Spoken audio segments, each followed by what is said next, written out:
नमस्कार दोस्तों, मैं अंशुमान शुक्ला स्वागत करता हूं आपका तक्षशिला ट्यूटोरियल के ऑनलाइन चैनल पर। दोस्तों, जैसा कि हम लोग लेसन पढ़ रहे हैं रसायन विज्ञान की कुछ मूल अवधारणाएं, जिसमें हम कुछ लेक्चर को कवर कर चुके हैं। सो आज का दोस्तों हमारा लेक्चर है लेक्चर नंबर 1.11। ये भी लेक्चर दोस्तों बहुत ही इंपॉर्टेंट होने वाला है। दोस्तों परेशान होने की जरूरत नहीं है, ये सीरीज यूं ही नहीं चलेगी। अगला लेक्चर जो लेक्चर नंबर 1.12 आएगा, उसके बाद ये लेसन आपका खत्म हो जाएगा और उसके बाद हम स्टार्ट करेंगे अपना लेसन नंबर 2। ठीक है दोस्तों, सो फिर हम आज स्टार्ट करेंगे लेक्चर नंबर 1.11। दोस्तों ये भी लेक्चर बहुत ही इंटरेस्टिंग होने वाला है। जैसा कि आप हमारे पीछे लिखा हुआ देख रहे हैं, ये सारी चीजें आपके लिए बहुत इंपॉर्टेंट है। कई बार आपने सुना तो होगा, लेकिन इनको आप परिभाषित कैसे करेंगे या उसको बाय डेफिनेशन आप कैसे बताएंगे, ये सारी चीजें देखेंगे। क्या इन पर बेस कोई न्यूमेरिकल भी आता है, उसकी भी हम बात करेंगे। सो दोस्तों हम स्टार्ट करते हैं अपना लेक्चर और देखते हैं क्या लिखा हुआ है। दोस्तों जैसा कि आप लोग लिखा हुआ देख रहे हैं, सबसे पहले हमने इन्वर्टेड कॉमा में एक डेफिनेशन आपके लिए लिखी हुई है जो बहुत ही ज्यादा इंपॉर्टेंट है। दोस्तों वो डेफिनेशन क्या है, लिखा हुआ है कि प्रतीकों का वह समूह, यानी प्रतीकों का, प्रतीक किसको बोलते हैं, शाइन बोलते हैं। ठीक है, शाइन चमकने वाला नहीं, शाइन का मतलब होता है जिसे नहीं बोलते ये शाइन बोर्ड लगा हुआ है, यानी वो एक प्रतीक होता है, एरो बना होता है। जब आप कभी हाईवे पे जाते हैं तो जैसे बाई चांस अगर इस साइड कोई रास्ता गई हुई है तो उस पर एक एरो बना होता है, तो बोलते हैं ये शाइन बोर्ड है, ये हमको दिखा रहा है कि हमको इस साइड में जाना है या नहीं जाना है। या रेलवे क्रॉसिंग पे जाते हैं तो वहां पर भी शाइन बोर्ड बने होते हैं। तो प्रतीक का मतलब होता है शाइन। शाइन का मतलब चमकने वाला शाइन नहीं, शाइन का मतलब शाइन बोर्ड वाला शाइन। तो प्रतीकों का वह समूह, यानी कई सारे प्रतीक होंगे तभी तो समूह बनेगा। प्रतीकों का वह समूह जो रासायनिक पदार्थों के संगठन को व्यक्त करता है। किसको व्यक्त करता है? संगठन को। संगठन क्यों व्यक्त करेगा? क्योंकि कई सारे प्रतीक आपस में मिलेंगे तभी क्या बनेगा, समूह बनेगा, और समूह से क्या बनेगा, संगठन बनेगा। और जब संगठन व्यक्त करता है तो उसी संगठन को ही हम क्या कहते हैं दोस्तों, रासायनिक सूत्र कहते हैं। हम लोग कई बार सुने होंगे केमिकल फॉर्मूला, इसको क्या बोलते हैं, केमिकल फॉर्मूला। कहते हैं वाटर का केमिकल फॉर्मूला क्या है, H2O, यही तो बोलते हैं। जल का रासायनिक सूत्र H2O, ऑक्सीजन का रासायनिक सूत्र क्या होता है, O2। ठीक है, कार्बन डाइऑक्साइड का रासायनिक सूत्र या कार्बन डाइऑक्साइड का केमिकल फॉर्मूला क्या होता है, CO2।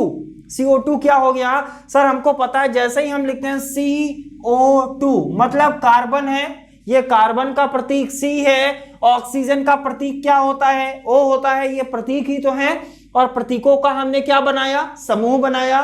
समूह क्यों बना, क्योंकि एक कार्बन लिया, ऑक्सीजन कितना लिया, 2 ऑक्सीजन लिया, ये क्या बन गया, समूह बन गया। और समूह से संगठन बना किसका सर, ये जो समूहों से संगठन जो बना है, या प्रतीकों के कई सारे प्रतीकों के समूह से जो संगठन बना हुआ है, वो संगठन किसका है, कार्बन डाइऑक्साइड का है। इसीलिए इसे हम क्या बोलते हैं सर, ये कार्बन डाइऑक्साइड का क्या है, रासायनिक सूत्र है। उम्मीद करते हैं दोस्तों आपको समझ में आया होगा। जैसे वाटर क्या होता है, हाइड्रोजन का प्रतीक क्या होता है, H होता है। ऑक्सीजन का प्रतीक क्या होता है, O होता है। फॉर्मूला क्या होता है, H2O, यानी 2 हाइड्रोजन लिया, 1 ऑक्सीजन लिया, आपस में रिएक्शन किया, क्या बना, H2O।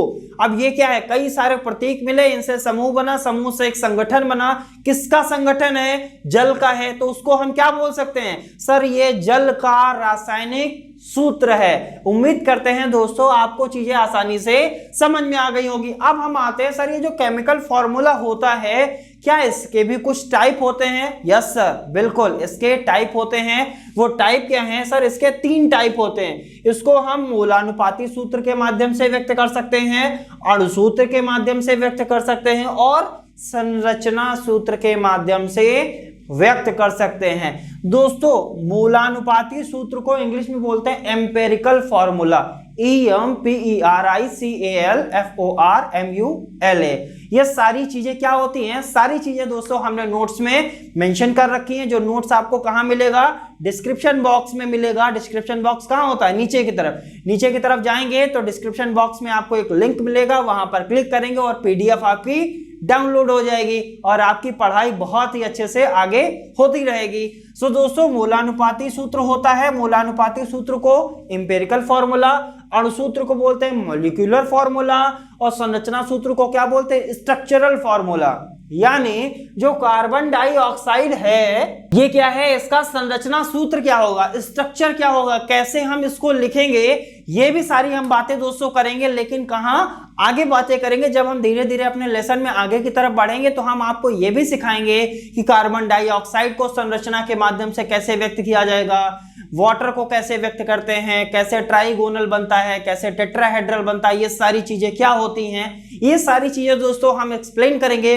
केमिस्ट्री दोस्तों बहुत ही इंटरेस्टिंग होने वाली है, क्योंकि हम क्या करेंगे, इसको इजी वे में पढ़ाएंगे ताकि आपको बहुत ही आसानी से समझ में आता रहे। और दोस्तों हम बढ़ेंगे आगे की तरफ, लिखा हुआ है मूलानुपाती सूत्र की डेफिनेशन। क्या होती है मूलानुपाती सूत्र, वह सूत्र यानी ये कोई सूत्र होगा जिसमें यौगिक के अणु में उपस्थित विभिन्न तत्वों के परमाणुओं के सरल अनुपात को व्यक्त करता है। यानी ऐसा सूत्र जो यौगिक के अणु में, यानी यौगिक होता है, उसके बाद क्या होता है, यौगिक किससे मिलकर बनता है, अणु, अणु किससे मिलकर बनता है, तत्वों से मिलकर बनता है, ठीक है। और तत्व कैसे बनते हैं सर, तत्व जो होते हैं वो किससे मिलकर बनते हैं, परमाणु से। ये सारी चीजें हमने सिखा रखी हैं। अणु बड़ा होता है, परमाणु क्या होता है, छोटा होता है, ठीक है। सो वह सूत्र जिसमें यौगिक के अणु में उपस्थित, यौगिक होगा उसका अणु होगा, अणु में क्या उपस्थित होंगे, तत्व उपस्थित होंगे। कौन से तत्व उपस्थित होंगे, जो तत्व होंगे उनके जो परमाणु होंगे उनके बीच जो सरल अनुपात को व्यक्त करेगा वही क्या कहलाएगा, मूलानुपाती सूत्र कहलाएगा। अब ये सरल अनुपात में कैसे व्यक्त करेगा इसकी भी हम बात करेंगे, इस पर एक न्यूमेरिकल कराएंगे, तब आपको क्लियर हो जाएगा कि ये सरल अनुपात में कैसे व्यक्त करेगा। सो दोस्तों अभी तक हमने क्या समझा, यौगिक है, यौगिक में क्या है, अणु है, ठीक है। अब अणु कैसे बना, अणु कई सारे तत्वों से मिलकर बना। अब वो जो तत्व हैं वो कैसे बने, वो सर परमाणुओं से मिलकर बने। यानी यौगिक है, यौगिक के बाद अणु आया, यौगिक के अणु में उपस्थित विभिन्न तत्वों के, यानी यौगिक में अणु उपस्थित है, अणु में क्या उपस्थित है, तत्व उपस्थित है, तत्वों के परमाणु के सरल अनुपात को जो व्यक्त करेगा वही क्या कहलाएगा, मूलानुपाती सूत्र कहलाएगा। दोस्तों जो भी डेफिनेशन है वो यहां से यहां तक तीनों में सेम रखा है हमने, ताकि आपको कंफ्यूजन ना हो, ठीक है। अणुसूत्र में क्या लिखा है वही चीज लिखी हुई है, वह सूत्र जिसमें यौगिक के अणु में उपस्थित विभिन्न तत्वों के परमाणुओं के वास्तविक संख्या को व्यक्त करता है। किसको व्यक्त करता है, वास्तविक संख्या को व्यक्त करता है, क्या कहलाता है, अणुसूत्र कहलाता है। और संरचना सूत्र क्या होता है, वह सूत्र जिसमें यौगिक के अणु में उपस्थित विभिन्न तत्वों के परमाणुओं की व्यवस्था को व्यक्त करता है, क्या कहलाता है, संरचना सूत्र कहलाता है।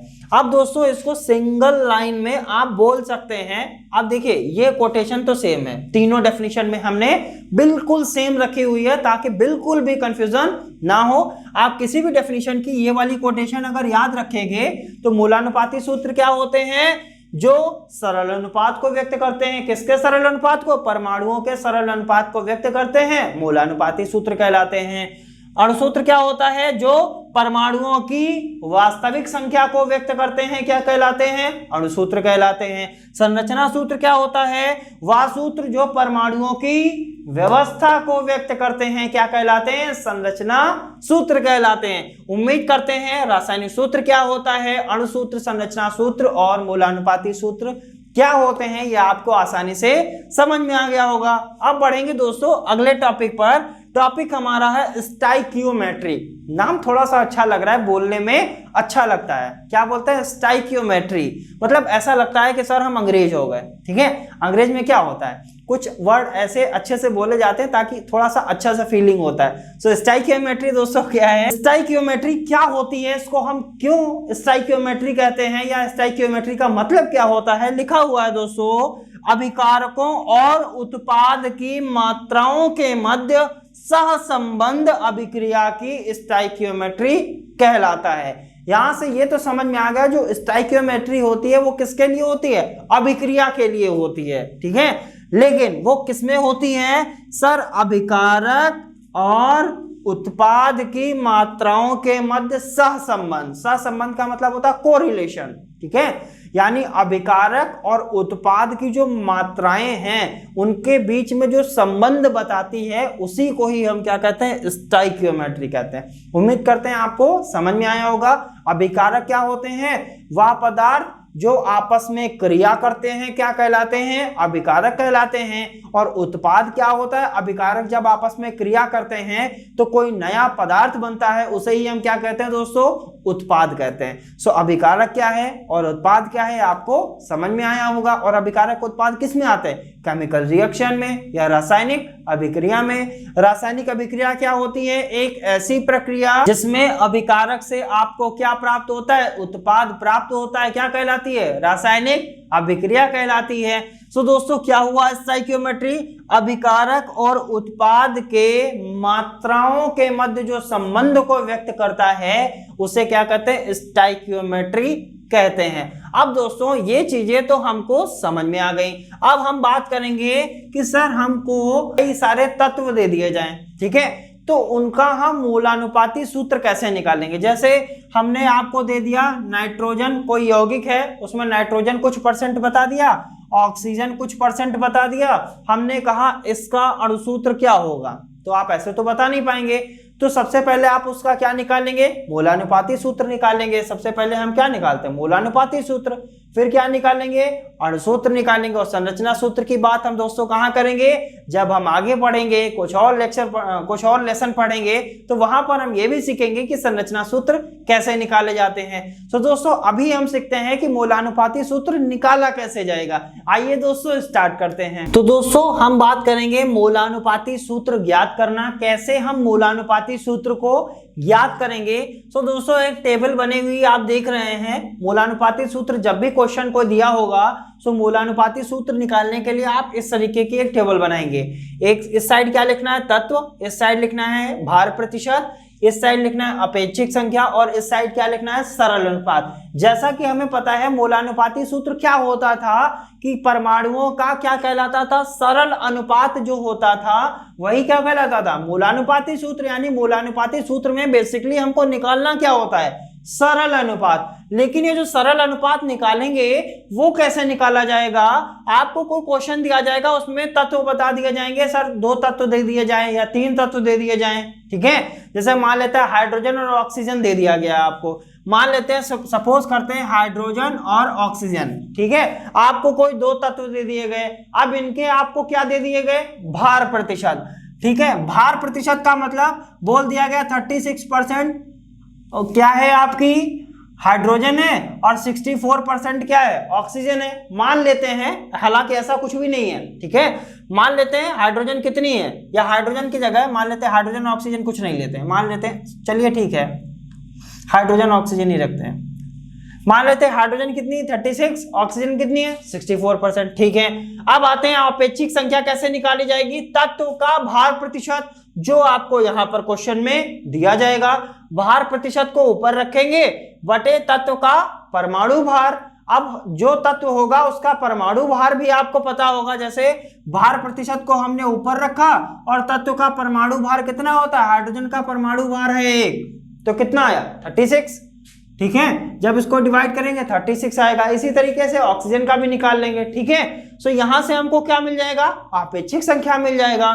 फिर सरल अनुपात कैसे निकालेंगे, ये जो संख्या निकालेंगे इनमें से जो सबसे छोटी संख्या होगी, इनमें से यानी जो अपेक्षिक संख्या आएगी उनमें से जो सबसे छोटी संख्या होगी उस संख्या से सबको क्या कर देंगे, भाग कर देंगे, तो हमारा क्या निकल के आ जाएगा, सरल अनुपात निकल कर आ जाएगा। दोस्तों कंफ्यूज नहीं होना है, नोट्स में हमने बिल्कुल स्पष्ट किया हुआ है कि कब क्या करना है। वो सारी चीजें इन रिटर्न आपको लिखी हुई हैं। वो कहां मिल रही हैं, डिस्क्रिप्शन बॉक्स में जाएंगे, लिंक पर क्लिक करेंगे, वहां से नोट्स को रिसीव कर लेंगे। सो दोस्तों बढ़ेंगे आगे की तरफ। ये तो हो गया मूलानुपाती सूत्र, हमने निकाल लिया। अब आते हैं अणुसूत्र। अणुसूत्र कैसे निकालेंगे, अणुसूत्र का दोस्तों फॉर्मूला होता है मूलानुपाती सूत्र का होल n, ब्रैकेट के बाहर लिखा हुआ है n। अब मूलानुपाती सूत्र तो ऊपर से निकाल लेंगे, लेकिन अब ये n कैसे निकाला जाएगा? यहां पर सर एक पॉइंट और आ गया, स्मॉल n। वो n कैसे निकाला जाएगा? ये स्मॉल n निकाला जाएगा यौगिक का अणुभार बटे मूलानुपाती सूत्रभार। और मूलानुपाती सूत्रभार कैसे निकाला जाएगा दोस्तों? ये जब हम क्वेश्चन करेंगे तो हम सीख लेंगे वहां पर मूलानुपाती सूत्रभार कैसे निकालना है। सो उम्मीद करते हैं दोस्तों प्रोसेस आपको समझ में आ गया होगा कि कैसे हमको क्या करना है, कौन सा स्टेप हमको लेना है। सो दोस्तों बढ़ेंगे एक छोटे से न्यूमेरिकल की तरफ, जो अच्छा सा न्यूमेरिकल है, संभावना है आ सकता है, आइए देखते हैं। तो दोस्तों जैसा कि क्वेश्चन लिखा हुआ है, CuO यानी क्यूप्रस ऑक्साइड में कॉपर और ऑक्सीजन का भार प्रतिशत ज्ञात कीजिए। यानी क्वेश्चन दिया हुआ है, कह रहा है क्यूप्रस ऑक्साइड है यानी CuO है, इसमें कह रहा है कॉपर का भार प्रतिशत और ऑक्सीजन का भार प्रतिशत ज्ञात कीजिए। दिया क्या गया है, Cu बराबर 63.5 और ऑक्सीजन बराबर 16 यानी 16, मतलब कॉपर का आपको परमाणु भार दिया गया है और ऑक्सीजन का भी परमाणु भार दिया गया है। हमको निकालना है इनका भार प्रतिशत। भार का मतलब CuO है वो कितना प्रतिशत उसका भार है, ये हमको निकालना है। इसके लिए हम सबसे पहले CuO का क्या निकाल लेते हैं, अणुभार। पहले ये देखते हैं कि इसका अणुभार होगा कितना। लिखेंगे CuO का अणुभार। CuO का दोस्तों अणुभार निकालेंगे तो अणुभार जब भी निकालते थे तो हम ये देखते थे कि कौन तत्व कितना लिया गया है। यहां पर कॉपर कितने लिए गए हैं, तो आपका आंसर सर होगा, सर यहां पर जो हमने कॉपर लिया है वो एक बार लिया हुआ है। क्यों? यहां पर 1 मानिए, यहां 1 मानिए, 1 की 1 से मल्टीप्लाई करेंगे 1 ही आएगा। कॉपर तो 1 लिया गया है, प्लस ऑक्सीजन भी सर 1 लिया गया है। क्यों? यहां सर हमने 1 माना, यहां 1 माना, 1 की 1 से मल्टीप्लाई किया, ऑक्सीजन कितना लिया गया, 1। अब हमको सर Cu की वैल्यू पता है, ऑक्सीजन की वैल्यू पता है, रख देंगे, नो डाउट। अब दोस्तों जब इसको रखेंगे तो क्या आएगा, 1 × 63.5 प्लस 1 × 16, नो डाउट। जब इसको रखेंगे दोस्तों क्या आएगा, 63.5 प्लस 16, जब हम इसको ऐड करेंगे तो आएगा 79.5। कोई कंफ्यूजन नहीं है। हमने क्या निकाला, CuO का अणुभार, यानी CuO है कितनी, 79.5। अब दोस्तों हम देखते हैं और समझने की कोशिश करते हैं कि इसको कैसे किया जाएगा। लिखेंगे चूंकि CuO के 79.5 भाग में Cu की मात्रा भाग में उपस्थित कर देते हैं उसको यहाँ पे, क्योंकि CuO के 79.5 भाग में उपस्थित। अब दोस्तों हमने यहाँ लिखा, पहले हमने निकाला CuO का अणुभार, ठीक है, 79.5 आया। फिर हमने क्या लिखा, CuO के 79.5 भाग में, यानी इसको आप परसेंट भी मान सकते हैं कि CuO के 79.5 भाग में कितनी कॉपर है। तो आपको पता है सर इतने के, यानी टोटल है ये, इसमें कॉपर की मात्रा कितनी है, तो आप यही तो कहेंगे सर कॉपर की मात्रा 63.5 है। तो हमने यहां पर लिख लिया 63.5, यानी CuO टोटल है कितना, 79.5, इसमें कॉपर कितनी है, तो आप कहेंगे 63.5।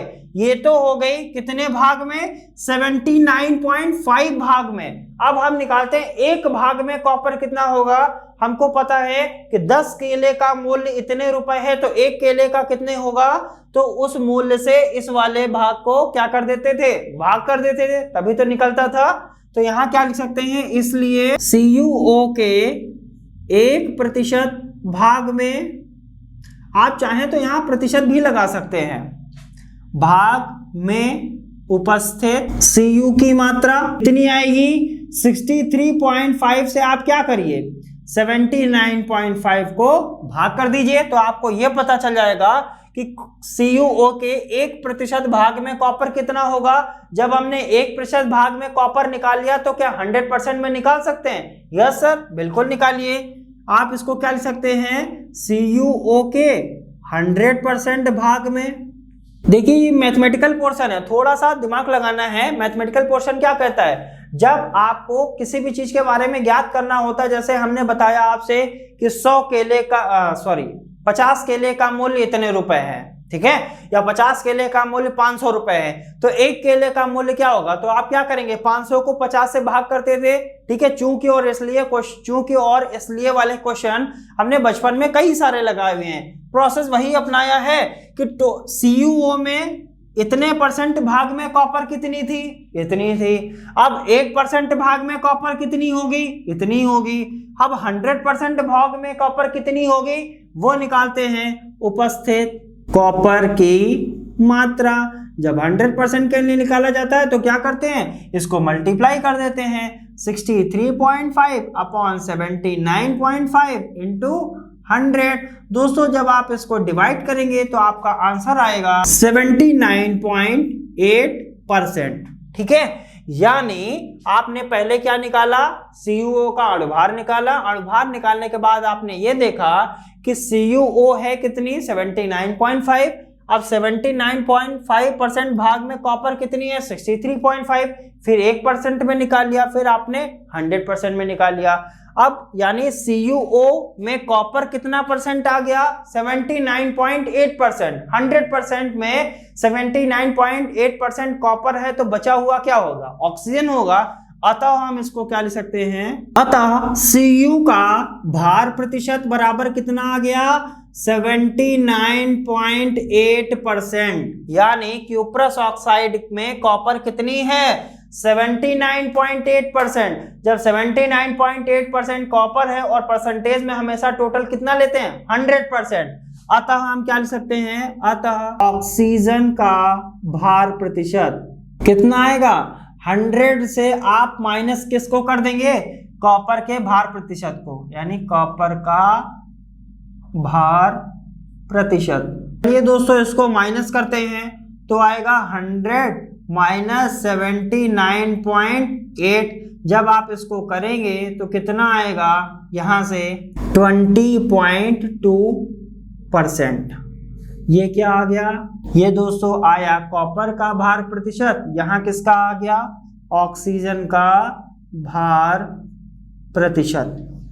यही हमको दोस्तों क्या करना था, निकालना था। हमने किया क्या, हमने ये देखा कि क्यूप्रस ऑक्साइड है, ठीक है, नो डाउट क्यूप्रस ऑक्साइड है। क्यूप्रस ऑक्साइड का पहले हमने अणुभार निकाला, फिर हमने देखा कि अणुभार जो आया हुआ है वो सर समथिंग आया हुआ है 79.5, नो डाउट।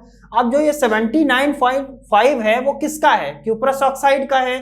तो हमने ये देखा 79.5% भाग में कॉपर कितना दिया गया 63.5, हमने लिख लिया। जब 79.5% भाग में कॉपर इतना है तो 1% में कितना होगा, कम ही होगा। इसका मतलब इसको इससे हमने डिवाइड कर दिया, 1% में निकाल लिया, इस हिसाब से हमने 100% में निकाल लिया, कितना है 79.8%। यानी कॉपर का जो भार प्रतिशत आया वो कितना है 79.8%।